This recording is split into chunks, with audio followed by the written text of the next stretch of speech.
नमस्कार दोस्तों, हम बात कर रहे हैं लकुंडी के रहस्य के बारे में। ये घटना है 10 जनवरी 2026 की। लकुंडी गांव, गंडक जिला, कर्नाटका।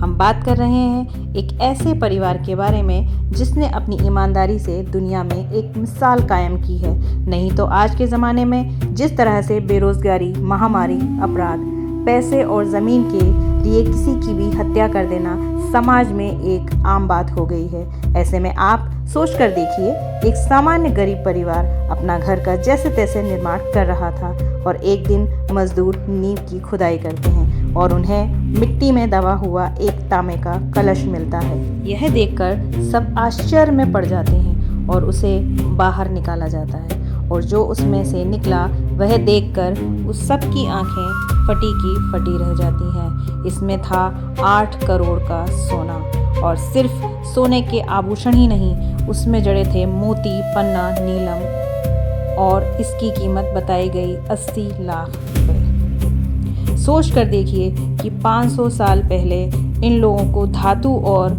सुंदर आभूषणों में जड़े मोती, पन्ना, नीलम के डिज़ाइन बनाने का कितना ज्ञान था, और जो आभूषण मिले उनमें कीर्ति मुख बना हुआ था, यानी शेर का मुख। बताया जा रहा है कि इस जमाने में ये आभूषण आम आदमियों के लिए नहीं बनाए जाते थे, बल्कि किसी राजा द्वारा मंदिरों में भेंट किए जाते थे, और ये डिज़ाइन महिलाओं के लिए ही स्पेशल बनाए जाते थे। इससे ये पता चलता है कि ये किसी देवी को चढ़ाए जाते थे। इसका मतलब यह एक धार्मिक महत्व भी था। ये सारी बातें हमें H.S. कृष्णमूर्ति ने बताई हैं।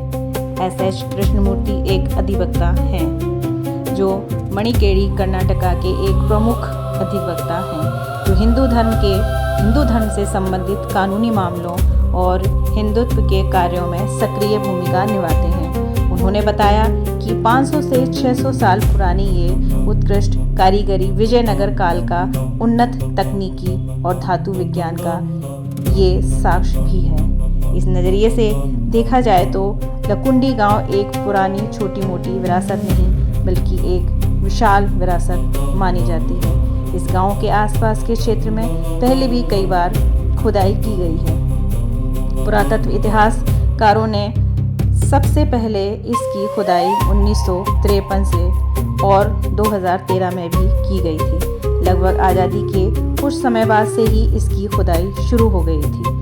प्राचीन ग्रंथ में इसका विजयनगर की तुलना इंद्र की अमरावती से की गई है, यानी कि विजयनगर इतना भव्य था कि स्वर्ण नगरी की तरह मान्यता दी गई है कि इस नगर में सब कुछ सोने का बना हुआ था। पहले भी यहाँ खुदाई के दौरान स्वर्ण टकसालें मिली हैं। टकसालें मतलब सोने के सिक्के छापने की धातु, या मान लीजिए सिक्के छापने के औजार। कहा जाता है यहाँ जैन मंदिर थे और 101 जैन मंदिर थे, तो जितने मंदिर उतने ही बावड़ियाँ थीं।